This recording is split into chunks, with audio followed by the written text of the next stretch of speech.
Pour bien s'entendre, il faut bien s'écouter. Rendez-vous sur M, la petite radio du Grand Maghreb. Amis auditeurs de Radio M, bonjour. Nous avons le plaisir de vous accueillir dans ce nouveau numéro du Café des experts économiques. Un mardi sur deux, on arrive à tenir la distance pour peut-être l'avant-dernier numéro de l'année. J'imagine que vous allez vous reposer. Reda Amrani, bonjour. Merci d'être avec nous. Ali Harbi, bonjour. Les experts habituels de cet espace. Très content de vous retrouver au début de ce mois de juillet. Et nous avons le plaisir, le grand plaisir aujourd'hui d'avoir avec nous, à partir de Tunis, en vacances, à partir de Neb, on va être précis, Noor Meddahi, professeur à Toulouse Schools of Economics, qui a accepté très amicalement de donner son point de vue sur un thème qu'il connaît bien, qu'il suit, qui est celui de la gouvernance de la Banque d'Algérie et de la politique monétaire, mais aussi évidemment de la relance économique. Bonjour Noor Meddahi. Bonjour Hassan, bonjour à tout le monde. Alors nous avons choisi de parler de la Banque d'Algérie parce qu'il y a eu encore dans le dernier mouvement la petite révision, le petit remaniement ministériel. Je dis petit parce que j'ai encore dans la tête le nouveau gouvernement français ce matin sur la route en arrivant ici avec 30 portefeuilles et 8 nouveaux rentrants, etc. Bon, le remaniement en Algérie, on a un changement à la tête du ministère des Finances et l'arrivée de le gouverneur de la Banque d'Algérie que les gens n'ont pas eu le temps de bien connaître, M. Ayman Abderrahim, qui passe donc à la tête du ministère des Finances, ce qui nous donne un troisième changement en l'espace de 3 ans, 4 ans, je crois. Le départ de Mohamed El-Khassassi, l'intérim de Mohamed Loukel, qui est devenu ministre des Finances entre-temps, et puis l'arrivée aujourd'hui d'Ayman Abderrahim, ce qui fait que nous avons un vrai problème de gouvernance à la tête de la Banque d'Algérie. Les banquiers centraux ne sont pas changés à cette fréquence dans le monde, vous allez me le confirmer, et nous avons du mal à savoir quel est le profil type de cette gouvernance et le profil de l'animation de cette gouvernance, puisque les personnes qui sont passées n'imprennent pas, on ne s'en souvient pas, elles sont pas. Mohamed El-Khassassi est resté longtemps, il a laissé une trace, on peut ne pas être d'accord avec lui, mais c'est plus le cas aujourd'hui. Alors je vais commencer peut-être par Noor Meddahi sur cette question. Est-ce que c'était une surprise pour toi, Noor Meddahi, le départ de Ayman Abderrahim vers le ministère des Finances? Oui, enfin bon, c'est-à-dire que la réponse est oui, la réponse courte est oui. De toute manière, moi je ne connais pas très bien le profil C'était le censeur de la Banque d'Algérie. Voilà, mais je ne sais pas avant d'où est-ce qu'il vient. Donc j'ai été surpris qu'il ait été nommé gouverneur de la Banque d'Algérie. Et j'ai été surpris qu'il soit nommé ministre des Finances, c'est-à-dire qu'il parte avec un mandat aussi court. Maintenant, on peut essayer de réfléchir pourquoi. Alors, j'ai tout de suite envie de poser une question qu'on a posée la semaine dernière, il y a 15 jours, au Café Presse Politique. Est-ce que ce n'est pas le signe d'une véritable panne des ressources humaines de qualité pour le staffing élevé à la tête de l'État, à la tête de ces institutions? Est-ce qu'il n'y a pas une vraie panne de ce côté-là? Écoutez, je ne pense pas que ce soit ça l'indicateur. Il y a peut-être ce problème-là, mais je ne pense pas que faire sortir quelqu'un de la BA pour le mettre ministre des Finances, ça montre qu'il y a un manque de staff. Non, moi ce que je me demande, je sais qu'on va parler plus tard des réformes, mais une réforme très importante, c'est le système financier et bancaire. Et il faut que quelqu'un s'en occupe et il doit être au ministère des Finances. Si on se rappelle bien, Pierre Hamam, était réhabilité. Ancien gouverneur de la Banque d'Algérie, oui.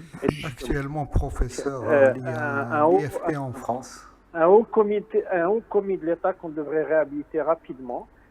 Il avait été nommé à la réforme du système bancaire. Mais après, une fois qu'il a été gouverneur de la Banque d'Algérie, quand il a quitté, il s'est retrouvé au ministère des Finances pour réformer ça. Après, ça s'est pas fait. Donc, je me demande si dans l'esprit du système algérien, il faut bien connaître les banques pour les réformer. Et effectivement, venant de la Banque d'Algérie, ils connaissent bien les problèmes des banques. Donc, c'est plutôt la lecture que je fais de cette affaire-là. Bien, oui. Donc ça, ce serait plutôt un point positif pour expliquer, enfin un point positif, un justificatif qui expliquerait pourquoi quelqu'un qui a été à la Banque d'Algérie, à la tête de la Banque d'Algérie, peut faire un bon ministre des Finances dans la perspective de la réforme. Moi, j'ai écouté la première déclaration de Ayman Abderrahim qui reprenait les déclarations de son président de la République qui disait pas de financement extérieur et pas de financement non conventionnel. Enfin, pas d'endettement et pas de financement non conventionnel, et qui disait qu'on s'en tiendrait à ça puisque le président l'a dit. Moi, ça ne m'a pas beaucoup rassuré. Ça ne fait pas de lui un ministre des réformes. On ne s'était pas habitué à sa parole. Qu'est-ce que vous en pensez, messieurs les experts d'ici? Oui. Ce qui est désolant, c'est l'instabilité au sein de la Banque d'Algérie. La Banque d'Algérie, c'est le phare, c'est le pilote, c'est lui le gardien du temple. C'est lui qui dicte le temps, qui donne la mesure, mais aussi et surtout, il est le protecteur et le défenseur de la monnaie locale. Nous, on a grandi avec un grand monsieur à la gouvernance de la Banque d'Algérie, c'était Srer Moustaphaï. L'Algérie n'était pas riche. L'Algérie était en pleine croissance, en plein développement. Les ressources étaient mobilisées vers l'investissement. Eh bien, le dinar était stable. Le dinar était solide, malgré notre pauvreté. Et il tenait à ce que le dinar... On a fini au Club de Paris quand même, Reda. On a fini au Club de Paris 25 ans après. Oui, bon, mais pendant 10 ans, ou 15 ans où Mohamed Srer, Moustapha était à la tête, le dinar kan bchlermo. Je me souviens... C'était peut-être ça le problème, non? Non, le problème n'était pas là. Le problème, je me souviens, quand il y avait le moindre retard dans une échéance de remboursement d'un crédit d'une entreprise ou quoi que ce soit. On était mobilisés pour que la parole de l'Algérie soit tenue et que les crédits se soient payés. Et ça, c'était une discipline qui était imposée. Aujourd'hui, il n'y a plus ces valeurs, il n'y a plus ces traditions. Aujourd'hui, on manipule le dinar comme si c'était... Mais l'enjeu, d'abord, avant d'arriver au dinar, l'enjeu, c'est la réforme du secteur financier. Et le couple Banque d'Algérie, ministère des Finances, à partir de la Banque d'Algérie, c'est le régulateur du secteur, hein, voilà, donc il y a une forme d'intervention. Et puis à partir du ministère des Finances, il y a les politiques publiques. Ayman Abderrahim, là-dedans, n'a pas le sentiment que c'est quelqu'un qui va chambouler les règles. Ils ne peuvent pas chambouler les règles dès le moment que la politique du téléphone gère les banques. Les banques ne sont pas là dans la commercialité, elles ne sont pas dans la négociation avec leurs clients, elles ne sont pas dans le soutien et l'aide à leurs clients, elles attendent les instructions. Ce sont les instructions. Donc, tant qu'on est dans cet espace-là, on peut parler de toutes les réformes qu'on veut, nous resterons tant qu'il y a une prépondérance des banques publiques et que cette prépondérance obéit à des ordres et non pas à la commercialité et au métier de la finance, eh bien, je vous assure que lorsqu'on me parle de réforme, la seule et unique réforme, c'est l'autonomie totale des banques, l'autonomie totale de la Banque d'Algérie. On a détruit la Banque d'Algérie en réformant le comité le conseil de la monnaie et du crédit. On l'a vidé. En 97 déjà. Et donc, si vous voyez ça, donc il n'y a plus le gouverneur de la Banque d'Algérie et le ministre des Finances font ce qu'ils veulent. Les banques attendent le coup de fil. Et donc, ce n'est pas un problème de réforme. C'est la véritable réforme. Elle est politique, si on remonte. Ça veut dire banque publique. Vous agissez en tant que banque selon les métiers et les règles de la banque et vous êtes là en soutien de vos clients et non pas en tant que suceur des ressources de votre client. Alors, on va avancer dans cette discussion. La nomination parce qu'il faudra bien nommer un nouveau gouverneur de la Banque d'Algérie. On va lui demander, dans son profil, évidemment, de l'allégeance. Ça, c'est une marque de fabrique. On n'en parle même plus. Mais on va aussi lui demander peut-être de ne pas être contre de suivre la parole présidentielle. Et donc, sur le financement non conventionnel, ça serait plutôt quelqu'un qui serait contre, comme le président, ou ce serait plutôt quelqu'un qui serait agnostique, parce que le président peut changer d'avis sur la question? Moi, je crois que le président, c'est une lecture un peu subjective, sera amené à changer d'avis sur un timing politique. C'est-à-dire le timing politique, c'est de ne pas le dire trop vite, et je crois que c'est la démarche qui est en train de se faire. On parle du financement non conventionnel. Du financement non conventionnel et l'endettement aussi, extérieur et intérieur, puisqu'on n'a encore rien commencé sur l'endettement intérieur non plus, à part la planche à billets qui est passée déjà, la séquence passée de la planche à billets. Donc je crois qu'il y a un temps politique qui fait qu'à un moment donné, il faudra qu'on en reparle, disons. Et le président de la République gère ce timing. On dit Abdelmajid Tebboune, au général. Et pour le moment, et pour le moment, tout le monde est en train de répéter ce qu'on lui dit de dire, un petit peu. Hein. Donc, moi, je crois qu'on est encore dans les séquelles de l'ère Bouteflika. La nouvelle Algérie, Mazel Chouia, on ne s'est pas dépêtré, si je voulais, du reliquat laissé par les 20 ans Bouteflika, et même un peu avant, puisque le problème de gestion de politique financière, de la politique monétaire plutôt même du pays, même dans les années 90, c'était très discutable.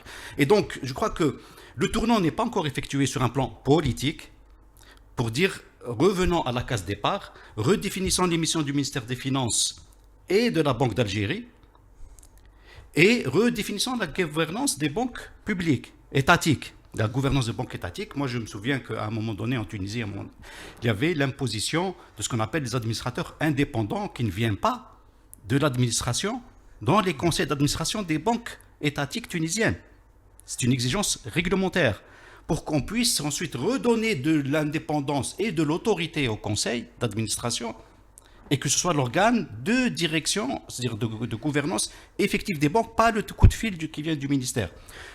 Ces petites réformes déjà, qui sont fondamentales, c'est-à-dire redéfinir le périmètre de la Banque d'Algérie, sanctuariser le mandat du gouverneur, redéfinir les missions du ministère des Finances, autonomiser les banques, ça prend un quart d'heure.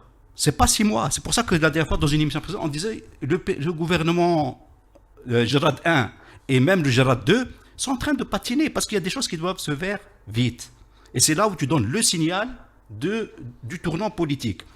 Pour le moment, on n'a pas de signal de tournant politique et on est même dans une situation où de plus en plus, ce qui nous laisse penser, c'est que c'est encore un gouvernement qui attend la remontée des cours. Et il gagne du temps. Belek novembre, Belek janvier prochain, ça va remonter, etc.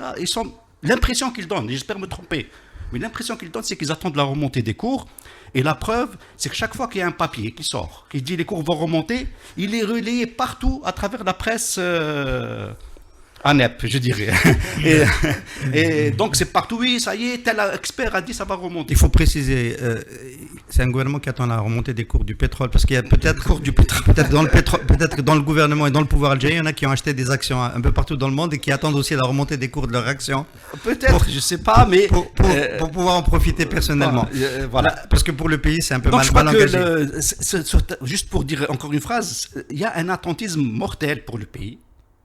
Et il faut marquer le tournant, et sur le plan de la politique financière et monétaire, il faut des actes significatifs d'indépendance. Et moi, je vais dire quelque chose qui est un peu choquant pour certains collègues et tout ça. Moi, je suis partisan que à la tête des grandes institutions financières, on ramène soit des étrangers, soit des gens de la diaspora, qui viennent du domaine financier, qui ont été dans des directions de banques, qui ont été dans des directions d'institutions financières internationales, pour qu'on ait une rupture, justement. Parce que si on continue à chercher dans le personnel qui a œuvré sous Bouteflika, on n'ira pas loin. Je suis désolé de le dire, même auprès de certains amis. Tu as des amis qui ont œuvré sous Bouteflika, des fonctionnaires, oui, des hauts fonctionnaires qui sont des amis, mais de la réelle, on est obligé de dire des choses. Hein. Parce que l'impression... Alors, on va quand même essayer d'expliquer à nos amis auditeurs les enjeux qu'il peut y avoir autour de la nomination et du profil du gouverneur de la Banque d'Algérie. Mohamed Al-Qasassi, on dit qu'il est parti parce qu'il avait décidé de laisser filer la parité du dinar quand le prix du pétrole s'est effondré à partir de 2014, et qu'à un moment donné, on a trouvé qu'il est allé trop loin. Il n'a pas voulu écouter l'injonction de Kral Habs, vous allez nous créer des problèmes sur le plan social, et on a ramené Mohamed Loukal de la BEA à la tête de la Banque d'Algérie, qui lui était beaucoup plus conciliant et donc pas indépendant. Est-ce qu'il y a ce type d'enjeu aujourd'hui encore qui peut se poser, Norm Dahi? J'aimerais quand même revenir sur ce qui a été dit sur la planche à billets et ce qu'en pense le président Tebboune. Moi, je suis loin et donc j'essaie de me tenir aux faits. Et les faits, il y a deux sortes de faits. Le trio Bouteflika ou Yahya Loukel ont tiré énormément d'argent sur la planche à billets. Fin décembre 2019, il en restait 1700 milliards de dinars. Et c'est ce qui est dépensé depuis. Mais moi, j'avais prédit que la SWIFT arriverait à la fin de l'été Mais évidemment, Covid a accéléré les choses. Et donc, la SWIFT, on est en train de la constater. Il suffit de voir le chiffre qui a été mentionné sur la liquidité bancaire. Le deuxième fait, c'est les déclarations du Conseil des ministres. Il y a eu plusieurs déclarations où il était explicitement dit que le président, il a dit pas d'endettement extérieur et pas de financement non conventionnel. Le dernier communiqué, il y avait uniquement pas d'endettement. Etc. Et les non-dits politiques sont très forts. Donc, moi, à mon avis, le président a déjà changé d'avis. Mais on va voir ce que les prochaines semaines vont... Attention, Norm Dahi, ça peut être le titre du papier de Maghreb Émergent tout à l'heure, ça. Norm Dahi, Monsieur Tebboune a déjà changé d'avis sur le financement extérieur. Ça, c'est un super titre pour un papier. Je parle... Tu confirmes? C'est vérifiable. Vérifiable. Non, je n'ai pas d'informations. Ouais. Non, c'est bien de le dire. On va y revenir quand même. Mais moi, je voulais juste rester un moment sur la gouvernance de la Banque d'Algérie avec les enjeux de politique monétaire et, par exemple, l'épisode l'Arsassi qui visiblement, bon, il était resté longtemps, il avait fait plus de 2 mandats, mais à la fin, il y a eu quand même un conflit d'orientation de politique monétaire entre lui et le gouvernement. Oui, je pense que le dinar, si vous voulez, on en va en reparler après, mais l'Arsassi avait baissé le dinar et il avait arrêté il a ramené à 200, un dollar était à 110 dinars à fin décembre 2015, il l'a plus touché pendant 6 mois. Donc au fait, il avait arrêté sous des pressions, entre autres du FMI. Mais je pense qu'il a été débarqué pour 2 raisons, c'est que il voulait continuer de faire baisser le dinar et on se souvient des attaques de secrétaire général du FLN mars 2016 où il a directement attaqué. Et après, la planche à billets, l'Arsassi n'était pas favorable à financer directement le gouvernement. Ça, en tous les cas, pas selon le schéma qui a été appliqué, ça c'est clair. Ça, c'est clair. Et c'est pas... Vous savez, hein, on finit par savoir les choses. Ce que je vais dire, c'est la Banque d'Algérie a organisé une conférence en mai 2016. Et j'y étais et j'ai discuté un papier, tout ça. Mais on m'avait invité pour faire un cours... à l'école des banques et je traînais les pieds. Et donc l'Arsassi m'a pris, il m'a dit pourquoi tu traînes les pieds? Il avait 2 collègues à côté de lui. Je lui ai dit écoute, je ne veux pas m'engager avec la Banque d'Algérie parce que comme tu es contre le financement monétaire, je pense que tu vas débarquer et je préfère rester libre vis-à-vis de la Banque d'Algérie.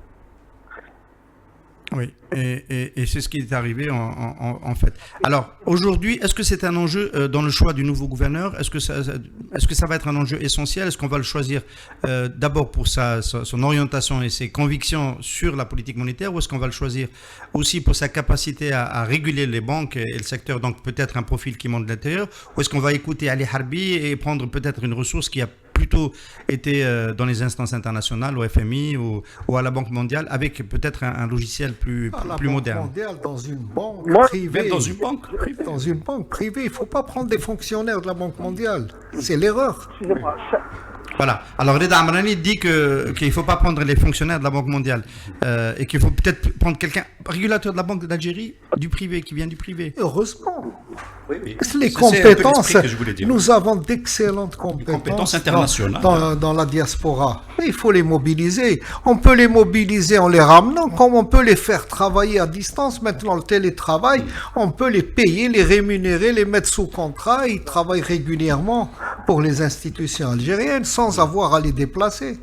Le télétravail se fait maintenant tout à fait normalement. Donc, il faut tirer profit des compétences de la diaspora. Oui. Sur le financement non conventionnel, on est à peu près d'accord ici au Café des experts économiques pour dire que Abdelmadjid Tebboune s'est avancé trop vite en disant qu'on n'y aura pas recours. Exactement. Il y a cet épisode, on peut en dire un mot, des nouveaux billets qui ont été imprimés. Dans les réseaux sociaux, on dit que c'est déjà De l'imprimante. de l'imprimante. Est-ce que techniquement, c'est possible, si on ne retire pas les anciens billets, ça fait de l'addition monétaire, ça fait de la création monétaire?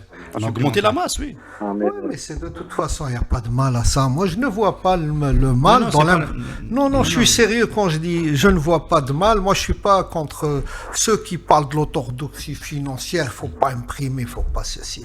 L'Amérique vit à crédit sur notre dos, sur le dos du reste du monde. Grâce au dollar. En imprimant du dollar à tire-larigot. Bien sûr. 2000, 3000 milliards de dollars, c'est 2 fois rien pour nous. Si on imprime 20 milliards de dollars, on nous... De dinars. De dinars en équivalent 20 milliards de dollars, oui. on nous fait des tas de procès. Mais pourquoi? L'économie fonctionne, l'agriculture fonctionne, les services fonctionnent. On vous appuyez sur votre truc, les centrales électriques de son aile. L'Algérie est un État qui crée de la richesse en permanence, de façon interne. Donc je ne vois pas pourquoi, par rapport à la masse monétaire et la PIB et les réserves, je fais le calcul, je trouve, je sais qu'actuellement, nous devons être à 85 ou 90%, pas plus, de la masse monétaire en circulation par rapport à nos réserves, par rapport à notre PIB, par rapport à l'or. Ça veut dire qu'on a un minimum de 10 à 15% de marge pour de billets imprimés. D'ailleurs, il y a pénurie de billets en circulation. Donc, je ne sais pas d'où vient cette pénurie, mais de toute façon, pourquoi ne pas imprimer? L'Union européenne lance des plans de relance à 2000 et 3000 milliards d'euros. Le Japon lance à 1000 milliards de dollars. Et nous, on va regarder ces gens-là, tiens, eux, ils ont le droit d'être endettés internement ou externement à 100 ou 200 ou 300%. Et nous, on est à 42 ou 45% et on crie, au scandale et ceci. Non, il faut faire fonctionner l'économie, il faut redonner des ressources. Et le plan de relance, on va en parler tout à l'heure, il va être basé sur quoi? Il faut mettre des ressources financières. Oui. Il faut que les entreprises trouvent des ressources. Actuellement, je crois que le taux directeur de la Banque d'Algérie est à 3,5. Mais pour relancer l'économie, il faut qu'il descende à 1 ou 1,5 comme dans le monde entier. On ne peut pas dire il faut là, on n'est pas à la période de Beled Abdeslam. Non, c'est pas une question de Beled Abdeslam. Non, s'il te plaît. L'économie. Ça dépend de l'inflation, Reda. C'est pas une question. Il n'y a pas d'inflation en Algérie actuellement. L'inflation est à 1,5%. Je crois. Sur une année, c'est ce que les derniers chiffres publiés. Moi, je crois en ces chiffres. Moi, je suis pas le gars soupçonneux pour être soupçonneux. Et je respecte ces institutions qui suivent et qui nous donnent des chiffres régulièrement. Si elles nous donnaient les chiffres une fois à la Saint-Glinglin, d'accord. Mais c'est une régularité, ça veut dire qu'elles suivent leurs données et donc ces données sont relativement fiables. Et donc, on est à 1,5%. On est presque en récession. Alors pourquoi ne pas, pour le plan de relance, comme l'ont fait toutes les grandes économies, que la Banque d'Algérie baisse son taux directeur à 1,5%. Ça permettra, si vous voulez, aux banques d'acheter à 1,5% et de revendre à 2%. Et ça va permettre aux entreprises de bénéficier de ressources et de pouvoir relancer. Les gens n'ont plus de fonds propres. C'est possible ça? Une politique, on va dire, quasiment d'argent pas cher ou d'argent gratuit? Écoutez, là je ne suis pas content, excusez-moi. Vous m'aviez donné la parole, j'ai commencé, j'ai été coupé. Et là, c'est le problème du téléphone. On peut pas savoir si tu étais sur la lancée. Mais c'est pas grave,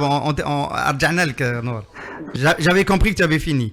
C'est ma faute, hein? Moi, j'avais pas fini parce que je voulais continuer. Vous m'avez posé la question sur la gouvernance, sur le profil. Moi, je pense ils vont amener un gouverneur qui va être favorable à la planche à billets, probablement qui connaît les institutions internationales, mais il y a des aspects plus importants dans la gouvernance de la Banque d'Algérie. C'est pas que le gouverneur. Je pense qu'il faut élargir le comité de crédit. Pour le moment, il y a 7 personnes, en gros le gouverneur, les 3 gouverneurs et 3 hauts fonctionnaires. Il faut que la Banque d'Algérie communique plus régulièrement ces chiffres. Là, nous avons un blackout depuis 6 mois. Il faut renforcer le département des études et enfin, il faut rapprocher la Banque d'Algérie du milieu universitaire algérien. Maintenant, sur les autres aspects de la politique monétaire, la politique de crédit des banques. Si vous voulez, ce qu'il faut réaliser, c'est que les taux de crédit sont trop élevés par rapport à l'inflation. La Banque d'Algérie a fait son boulot en baissant l'autodirecteur. Le problème, c'est que c'est les banques publiques, enfin les banques, et en particulier les banques publiques, mais pas seulement les banques publiques, mais elles représentent 90%, continuent de prêter trop cher. Et en plus, il y a des gens qui sont sur place qui disent qu'elles ne prêtent pas du tout. Ça, ce n'est pas normal. Moi, ce qui m'intéresse, c'est que maintenant, le gouverneur, l'ancien gouverneur, M. Ayman, qui s'était plaint de ce fait-là, il passe au ministère des Finances. Donc maintenant, les banques publiques sont sous sa responsabilité. Moi, ce qui m'intéresse de savoir, c'est qu'est-ce qu'il va faire. Est-ce qu'il va les obliger à prêter plus à des taux faibles? Maintenant, ce qu'il faut aussi regarder les chiffres, le peu qu'on a, c'est qu'en gros, on a les dépôts, les dépôts, c'est à peu près 10 000 milliards de dinars, mais c'est à peu près aussi l'argent qui a été prêté. C'est-à-dire que tous les dépôts ont été prêtés. Donc maintenant, pour que les banques prêtent plus, c'est le refinancement de la Banque d'Algérie. Et c'est de ça dont il s'agit. Le refinancement, c'est pas que de la planche à billets, c'est refinancer directement les banques par le raise fund et l'open market. Et le communiqué qui a été fait par la Banque d'Algérie au mois de mai, c'était pour permettre plus le raise compte des bons du Trésor. Ce qui est la planche à billets, mais en passant par des banques. Donc, à mon avis, on n'a pas de choix. Il va falloir le faire. Après, les ingrédients, où régler, quels sont les paramètres, ça, c'est peut-être la coordination entre la Banque d'Algérie et le ministère des Finances.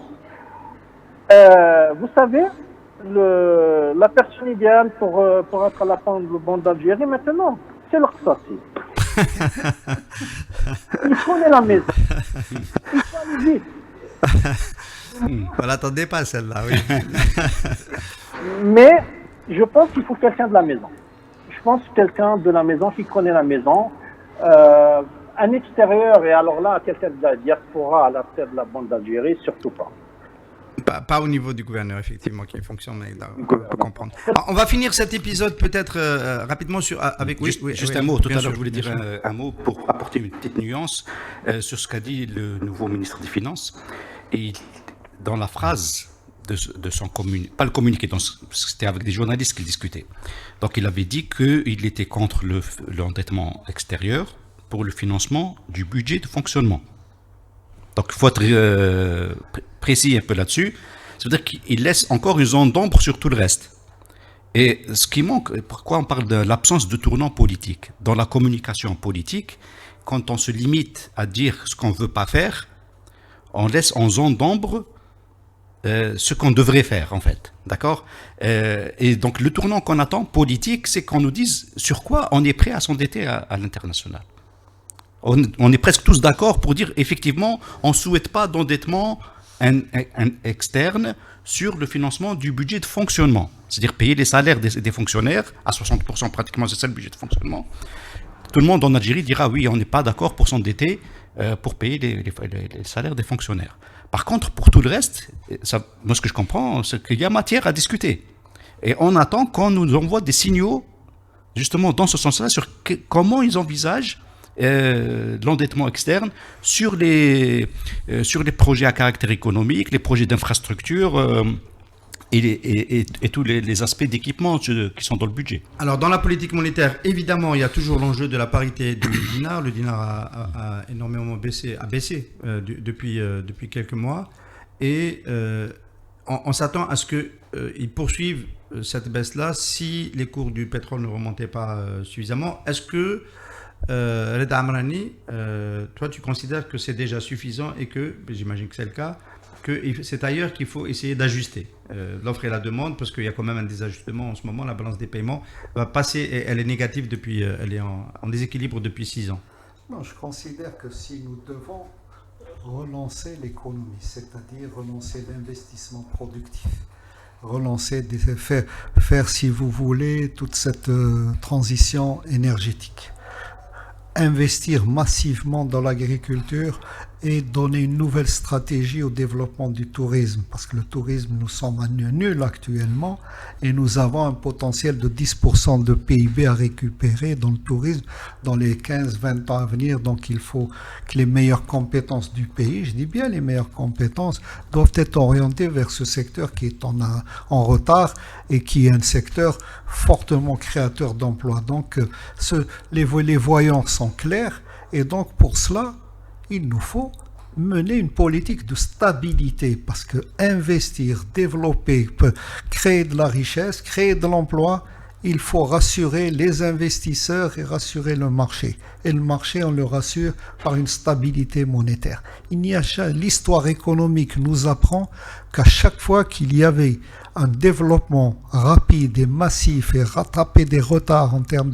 d'investissement productif et de croissance, c'était des politiques monétaires de stabilité. Donc qui ne pas toucher au dinar. Non, il ne faut pas, non seulement ne pas toucher, mais c'est-à-dire rassurer les investisseurs, rassurer les banques qui prêtent, et donc faire en sorte que les gens ne spéculent pas. Autrement, si vous laissez défiler le dinar, les choses vont être claires. Hein. Les gens vont investir dans la pierre, s'il te plaît. Les gens vont investir dans la pierre pour gagner, sachant qu'avec la dévaluation, ils vont se retrouver avec des plus-values. Et ça la pierre ne crée pas l'emploi, ne crée pas la croissance.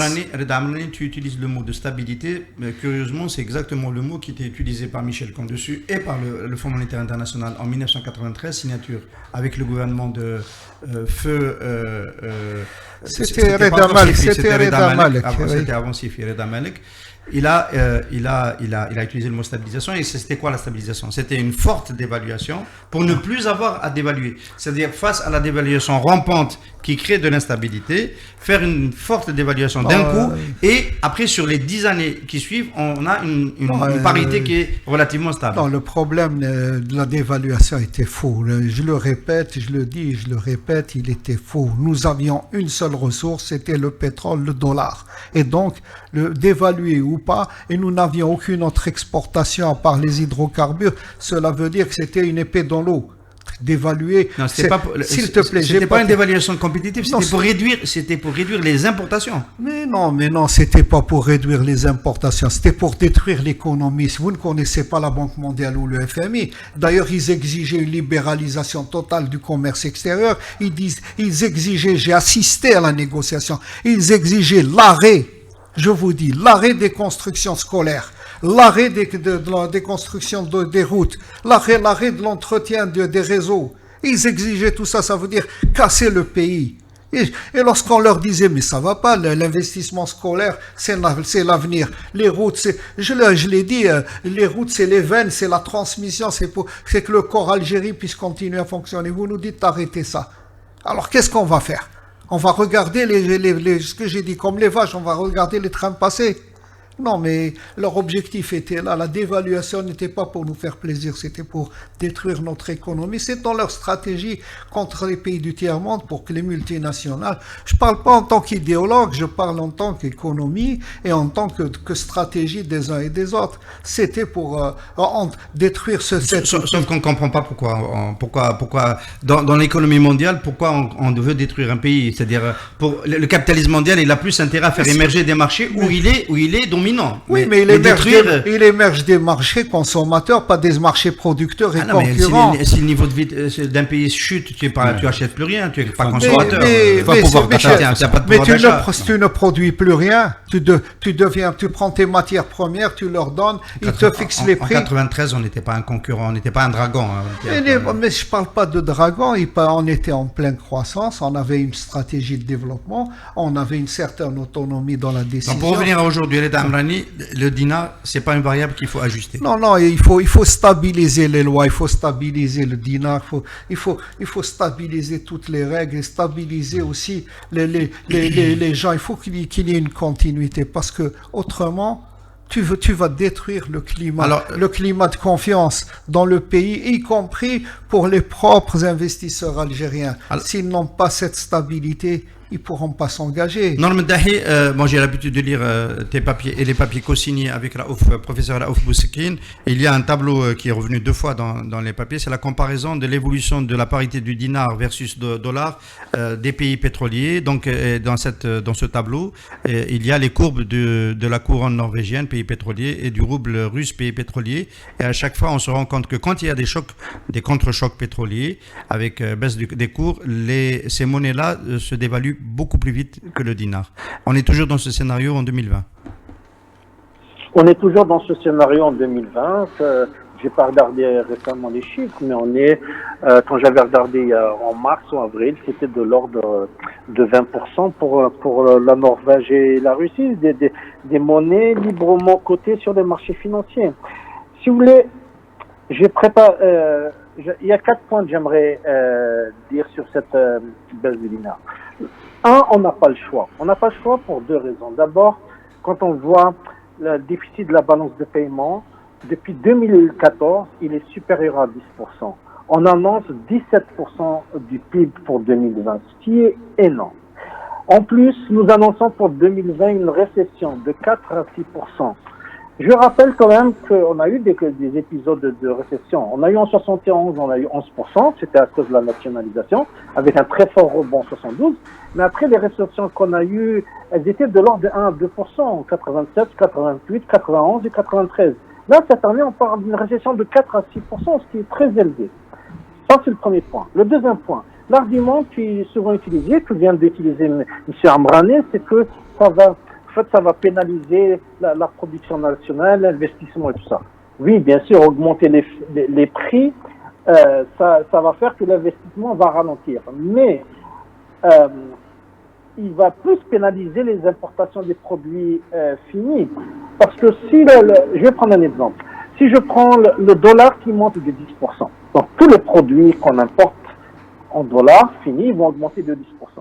Mais la production nationale, supposez qu'il y a 50% de taux d'intégration, elle va augmenter pas de 10%, mais de 5%. Et donc, le prix le produit national, il va augmenter moins vite que le produit importé. Et donc, ça va favoriser la production nationale et donc, ça va favoriser l'investissement national.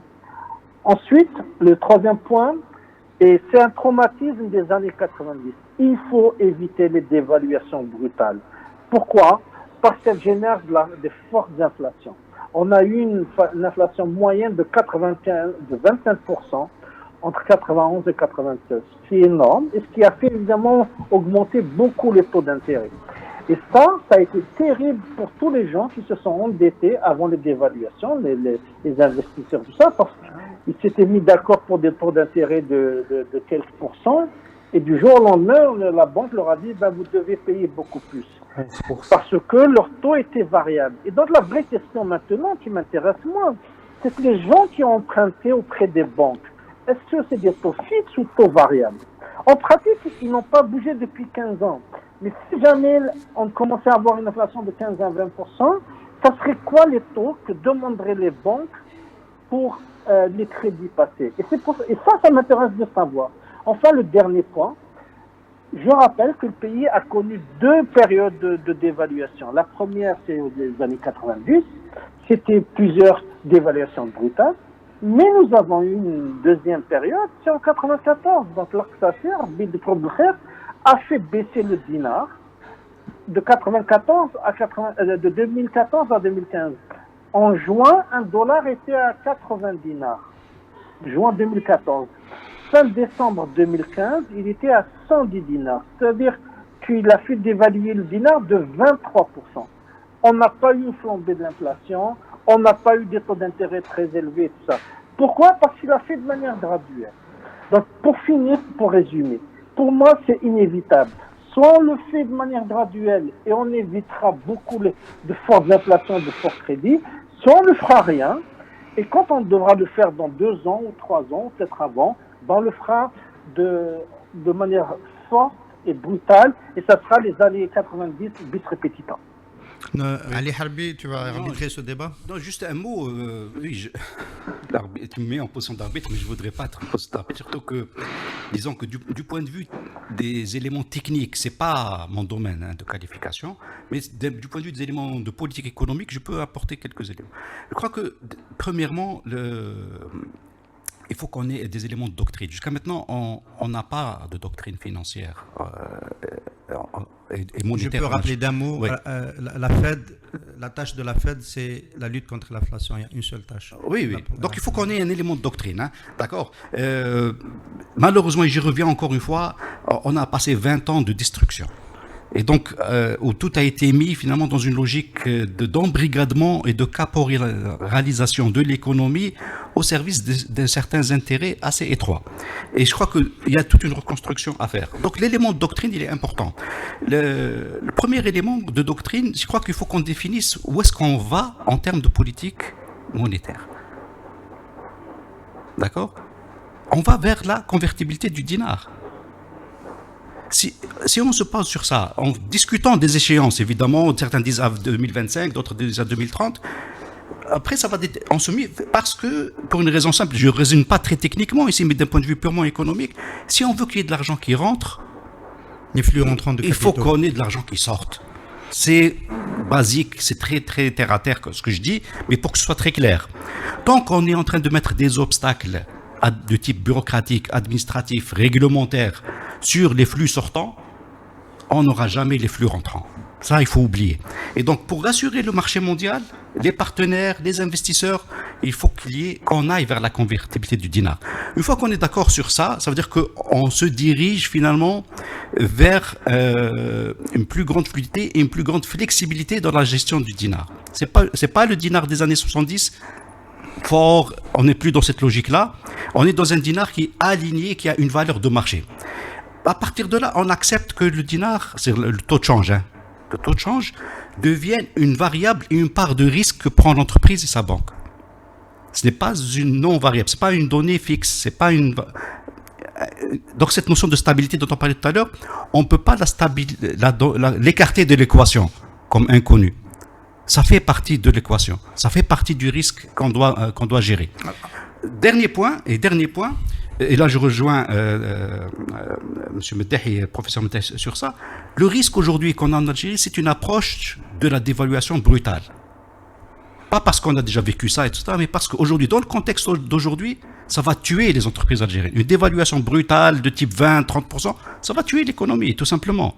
Parce que la part d'intrants, donc le taux d'intégration en prenant les choses inverses, il est faible.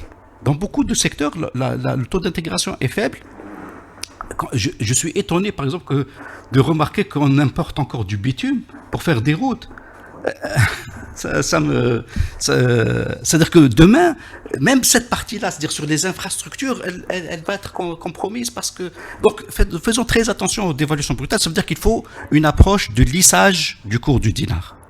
Une approche de lissage du cours du dinar qui nous permettra justement de pouvoir amortir le choc et réduire l'impact inflationnel qu'aurait une dévaluation.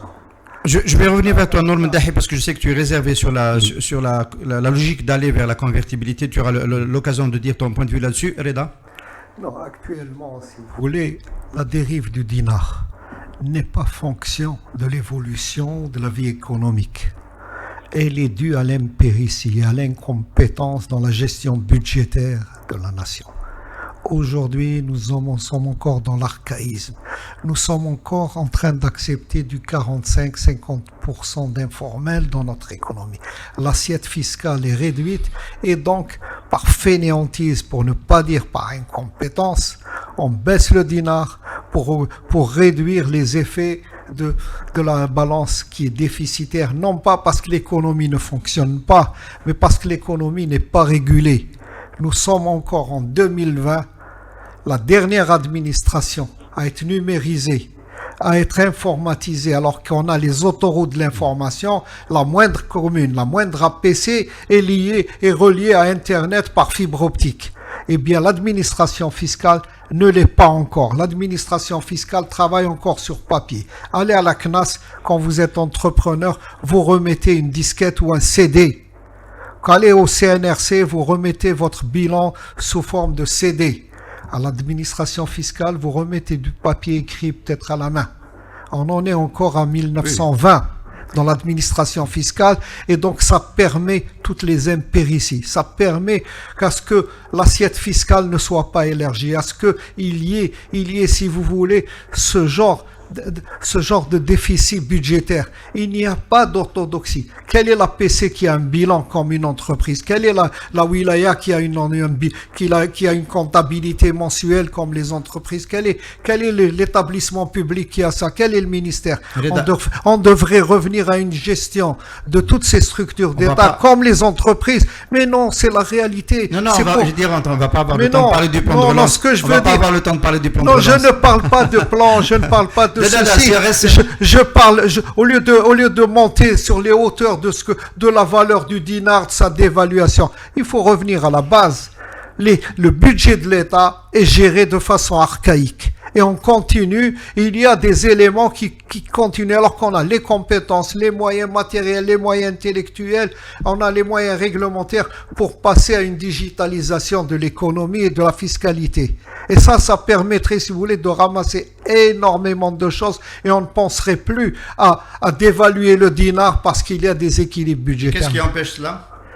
Je vous le dis, parce que c'est l'État sécuritaire un petit peu. C'est même pas l'État sécuritaire. Autoritaire et sécuritaire. Non, c'est même pas l'État sécuritaire.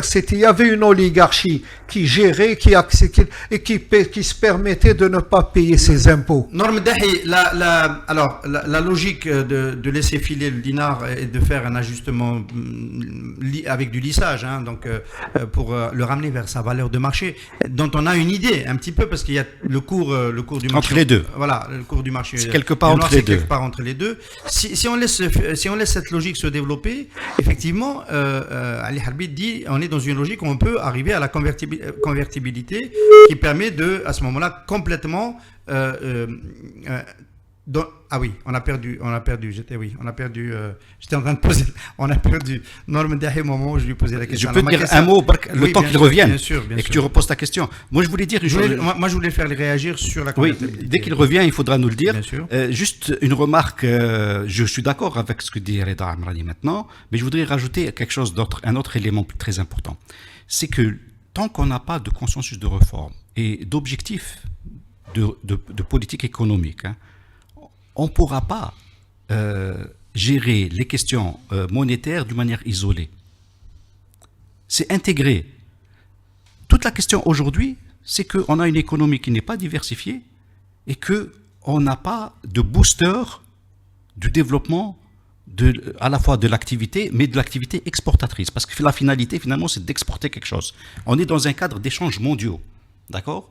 Et donc, les raisons basiques, si vous voulez, du risque d'effondrement, même si des gens disent ouais, il n'y a pas de risque d'effondrement, je suis désolé, mais si on continue sur notre ère, comme on dit, il y a un risque d'effondrement. C'est Reda Abdali qui dit qu'il n'y a pas de risque d'effondrement. Non, attention, si ça continue comme ça, mais ce que je voulais dire, moi, il faut que la politique d'exportation soit assise sur un socle de consensus de réforme. Parce qu'aucune entreprise en Algérie ne pourra développer raisonnablement et durablement ses exportations si derrière il n'y a pas effectivement une administration fiscale, un système bancaire, des politiques d'appui, mais aussi une exploitation des opportunités économiques qui s'offrent. Or aujourd'hui, ça fait 20 ans, je suis désolé de le dire, qu'on rate des trains.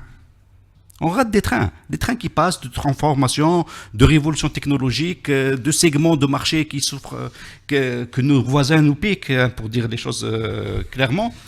C'est dommage qu'on rate des choses comme ça. Et tant qu'on ne se met pas autour, je dirais qu'on ne cadre pas le pack de réformes, eh ben, on va cycliquement, au gré des prix du pétrole, revenir sur les mêmes débats. Je rappelle que ce genre de débat, on l'a eu en 97, on l'a eu en 2000, on l'a eu en 2011, on l'a eu en 2015, on l'avait pendant la période du plan d'ajustement structurel. On est en train de dire la même chose depuis 30 ans. Absolument. Alors, on approche malheureusement de la fin de cette émission. On n'a pas réussi à récupérer Norm Dahi au téléphone. On va continuer d'essayer pour qu'il puisse dire un mot sur le deuxième sujet qu'on va aborder, juste effleurer parce qu'on approche de l'heure de l'émission, c'est dommage. Donc le gouvernement algérien va étudier aujourd'hui un plan de relance économique. J'imagine qu'il va mettre en place une commission pour travailler dessus. Dans le monde, il y a des plans qui ont été mis en œuvre. La question qui se pose, c'est de savoir aujourd'hui, d'abord, quelle est la marge de manœuvre pour financer un plan de relance. Ensuite, où est-ce qu'il faudra faire des efforts, en particulier devant un peu les chantiers qui s'ouvrent devant le pays. Reda Amrani, toi tu juges déjà que nous avons perdu du temps et que ce plan de relance aurait dû arriver plus tôt. On aurait dû le mettre en chantier un peu plus tôt, il y a 1 mois et demi, 2 mois, mais il n'est jamais trop tard pour bien faire. Le problème, c'est que notre problématique, Ali vient de l'exposer, c'est que nous avons un déficit dans nos échanges extérieurs et il est structurel, il continuera d'être structurel. Donc, première des règles, c'est comment nous organiser. Et là, il y a tout un travail, c'est énorme, d'une stratégie d'exportation. Une stratégie économique basée sur l'exportation, c'est pour essayer de compléter les exportations d'hydrocarbures qui elles-mêmes doivent être revues totalement. On doit éviter, objectif de notre stratégie, éviter d'exporter du pétrole brut et du gaz brut, c'est-à-dire transformer au maximum le pétrole et le gaz en Algérie, récupérer de la valeur ajoutée, ce qui permettra à volume constant de quantité tirée du sous-sol de doubler ou de tripler les exportations de cela. Donc, et en même temps, le reste de l'économie, on doit exporter des produits et des services.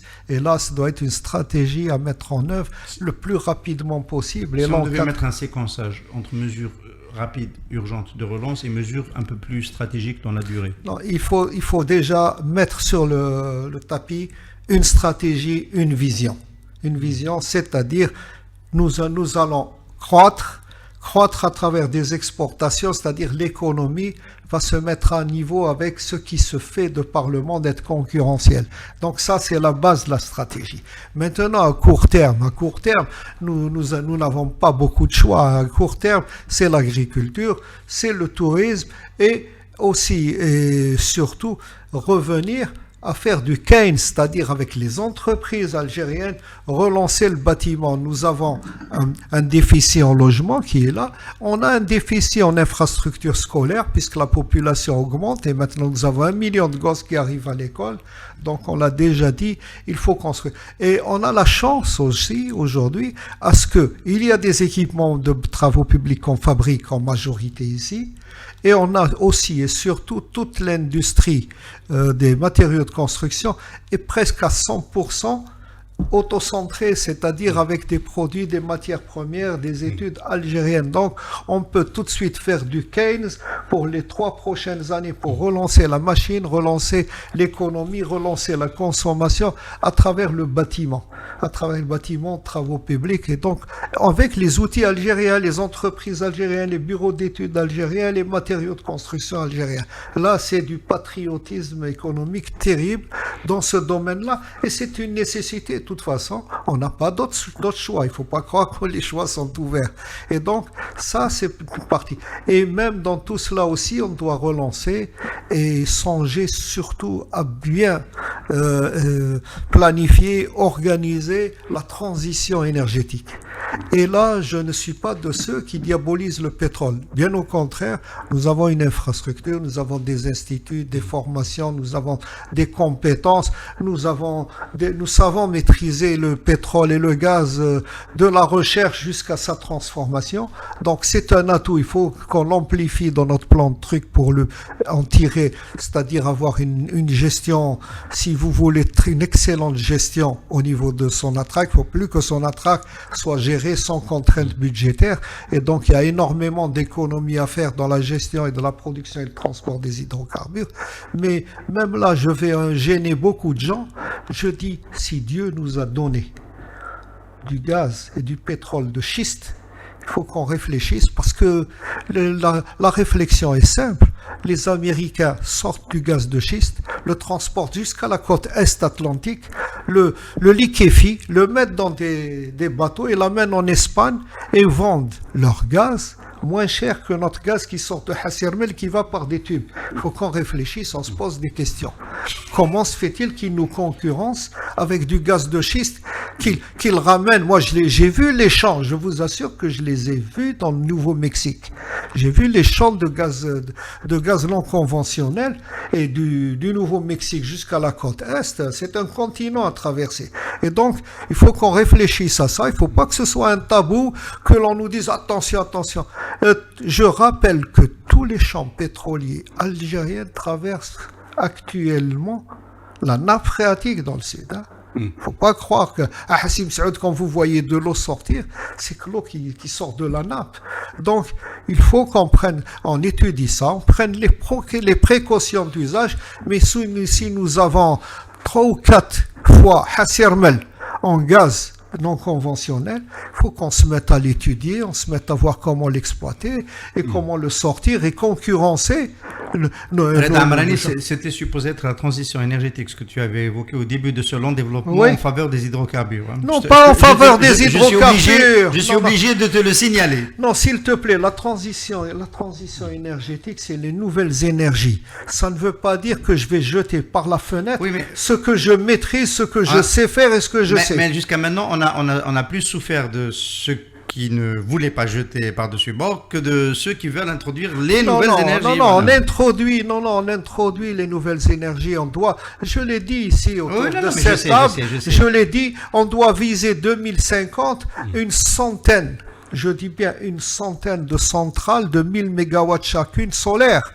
On doit le viser, on a 30 ans, en 30 ans, on doit avoir assez d'entreprises. Après, c'est le modèle économique avec lequel ça doit se faire. Je vais reprendre Nour, parce qu'on a récupéré Nour. Nour, tu auras la possibilité de dire un mot sur la logique du point précédent, puisque là, on est arrivé à la fin de l'émission et on est sur le plan de relance du gouvernement, que le gouvernement sur lequel il va plancher à partir d'aujourd'hui. Un mot sur la fin de la discussion qu'on a eue sur le dinar. Est-ce que ça doit aller jusqu'à la convertibilité ? Oui, à terme, bien sûr, c'est évident. Mais la question, c'est quoi à terme? Si vous voulez, regardons des cas précis. L'Égypte a fait la convertibilité du jour au lendemain. La livre, $1 valait 8 livres égyptiennes. En 2 semaines, il est passé à 16 livres égyptiennes. Fuite des capitaux, inflation à 35%. Ça, je pense qu'il vaut mieux l'éviter. Regardons un autre voisin marocain. C'est lui qui a le système financier le plus développé, qui a la banque centrale la plus développée. Ils n'en sont pas là. Ils essayent petit à petit, mais ils n'ont pas du tout la convertibilité du dirham. Par contre, l'argent qui rentre, il peut ressortir, mais les nationaux, il y a un contrôle de capital des gens qui sont sur place. Ils ont le plan de le faire, mais ils vont étape par étape. Et une des étapes qu'ils ont fait, c'est quand même, ils ont obligé tous les résidents marocains à déclarer leurs biens à l'étranger et de payer des pénalités. Ça, c'est sur la convertibilité. Maintenant, sur le plan de relance, je ne sais pas ce qui va être adopté, ce qui va être annoncé, mais j'aimerais faire brièvement quelques points. Je pense qu'on a beaucoup dépensé en infrastructure et que, parce qu'on a moins d'argent, il faut peut-être se dire que pendant quelques années, 3, 4 années, nous allons construire moins d'écoles, moins d'universités, moins de routes et essayer de mieux optimiser ce que nous avons. Par contre, il faut développer le tourisme et l'infrastructure qui va avec le tourisme. C'est anormal qu'on n'ait pas de grandes stations balnéaires. On devrait en avoir 2 ou 3. Les Tunisiens, ils en ont déjà 2, ils en développent. Le numérique, c'est fondamental et la crise de Covid l'a montré, donc il faut absolument investir dans le numérique, incluant l'infrastructure numérique. Une réforme fondamentale est celle du financement de l'économie et du système bancaire. La transition énergétique, on en parle, mais il faudrait aussi penser à subventionner les familles, les personnes qui produisent de l'énergie et qui la consomment. De l'énergie verte. Ça, l'énergie verte, exactement. Les Marocains ont une loi beaucoup plus intéressante que la tunisienne. Je pense que c'est de ce côté-là qu'il faut regarder. Bon, on parle souvent de la réforme des subventions, mais principalement l'énergie, en particulier l'électricité. Son gaz, il faut qu'elle arrête de faire des investissements de folie juste pour courir après le pic du midi de l'été qui dure peut-être 2 mois. Il faut commencer par mettre le tarif de l'heure de pointe le midi, l'été, et gérer l'infrastructure, enfin l'entretien pendant quelques années. Le problème le plus important pour moi, c'est les retraites. La réforme des retraites, ça va être un énorme problème. Mais ça, c'est pas un plan de relance, ça. On parle du plan de relance. Non. Pas réforme. Bien sûr. Oui. Et oui, donc je vais m'arrêter là. Non, mais c'était très intéressant. L'ordre, il est facultatif ou c'est important? Tourisme, numérique et transition énergétique, c'est... Si vous voulez, il faut, quand on dépense $1, si vous voulez, l'infrastructure, c'est des investissements de long terme. Quand vous construisez un barrage, il vous coûte beaucoup d'argent, mais il a un rendement ferme à court terme, il va avoir un rendement sur 25 ou 30 ans. Et c'est ce que Bouteflika, il a massivement investi là-dedans. Boumediene, c'était le contraire. Boumediene, c'était on met dans les usines, on veut du très court terme. Il faut peut-être trouver un équilibre, et quand on voit les faiblesses et les secteurs où on peut avoir à court terme de fort rendement, c'est quoi? C'est le tourisme, c'est le numérique, et c'est le système financier, les services, et c'est l'agriculture. Donc il faut mettre l'argent là-dedans. Si on continue de faire autant de routes en temps, oui, c'est bien, ça va faire travailler des gens, certaines entreprises, mais ce n'est pas ce qui va générer... les mêmes entreprises peuvent aller construire Hamamat Yasmine sur le littoral de Mostaganem, voilà, pour avoir une grande station balnéaire. Ça fait ça. Donc, voilà, c'était un peu ça l'idée. Hein. Exactement. Il faut mettre de l'argent qui va dans les projets qui vont rapporter à court terme. On a trop mis dans les trucs à long terme. Ok. Merci beaucoup, Nour. On va finir avec le point de vue d'Ali sur le plan de relance. Moi, je pense qu'en termes de relance économique et de vision, il y a un cap à changer. C'est celui de prendre d'abord la plus grande fenêtre d'opportunité possible. D'accord? Et aujourd'hui, on a une autoroute d'opportunité, pas une fenêtre. C'est un grand portail d'opportunité qui est celui de l'économie verte et de l'agriculture bio. Donc, qui s'intègre à l'économie verte, évidemment, parce qu'aujourd'hui, nous sommes un nouveau entrant dans l'économie mondiale. Nous sommes un pays avec perspective d'émergence. Donc, c'est-à-dire que si on rentre par le bas, par des logiques de compétitivité, coûts, etc., et tout ça, on ne s'en sortira pas. La voie vietnamienne, quoi. Il faut qu'on rentre par le haut. Rentrer dans l'économie mondiale par le haut. Rentrer dans l'économie mondiale par le haut, c'est quelle est la demande justement des segments premium de l'économie mondiale. La demande, elle est dans l'économie verte. Donc, c'est-à-dire des produits décarbonés, c'est-à-dire à bas empreinte carbone, des produits alimentaires bio, et évidemment des produits à haute intensité, à haute efficacité énergétique. Dans leur empreinte, il y a une haute efficacité énergétique et évidemment une grande part des énergies solaires. Ça, c'est comme on dit, c'est une autoroute devant nous parce que c'est un rendement rapide. On rentre vite sur des segments, on n'est pas très en retard par rapport au reste de l'économie mondiale, et donc c'est le changement de cap qu'on attend. Donc on peut être d'accord pour dire oui, il faut du numérique, oui, il faut de l'agriculture, oui, il faut du tourisme, mais la question réelle, c'est quel tourisme, quelle agriculture, quel numérique?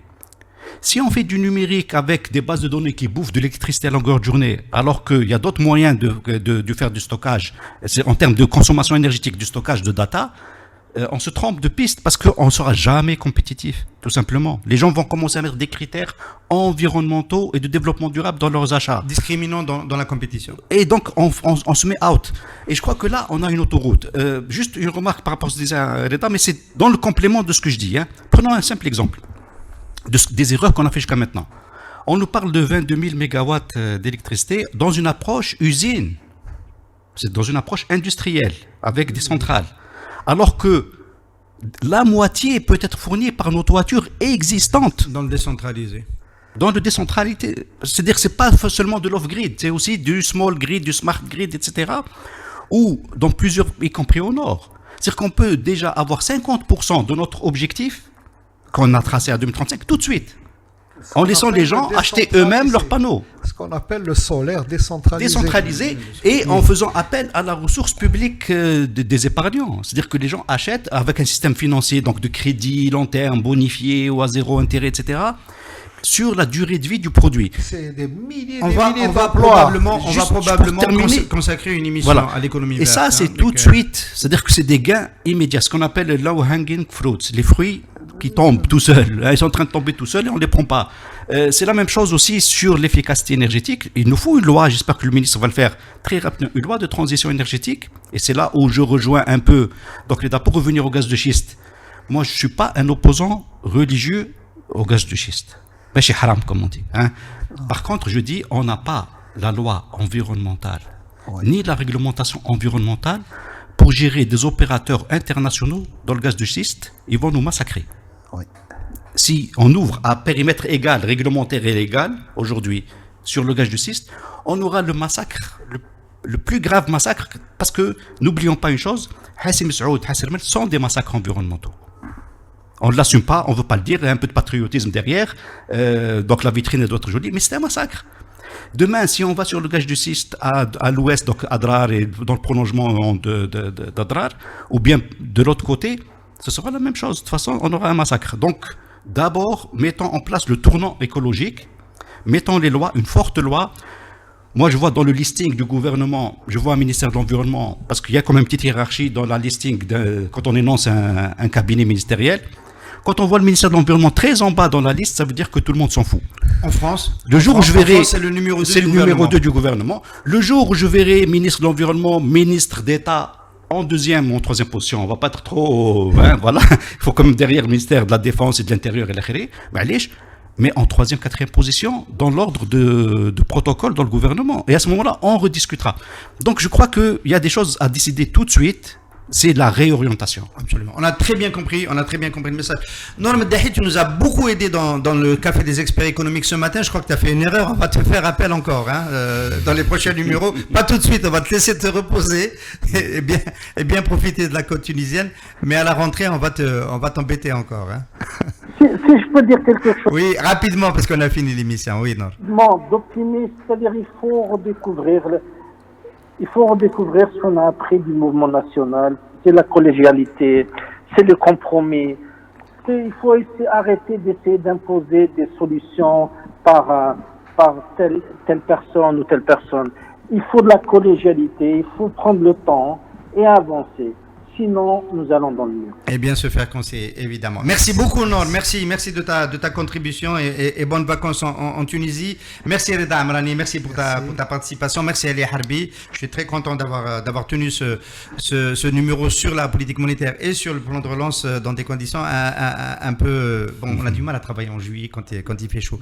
Je vous donne rendez-vous donc au prochain numéro, dans 15 jours, sur Radio M. Mahba Bikoum. Mais vous avez le Manal Sektin qui arrive dans 1 heure de temps. C'était comme ça.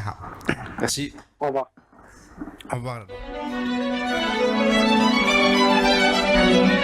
Pour bien s'entendre, il faut bien s'écouter. Rendez-vous sur M, la petite radio du Grand Maghreb.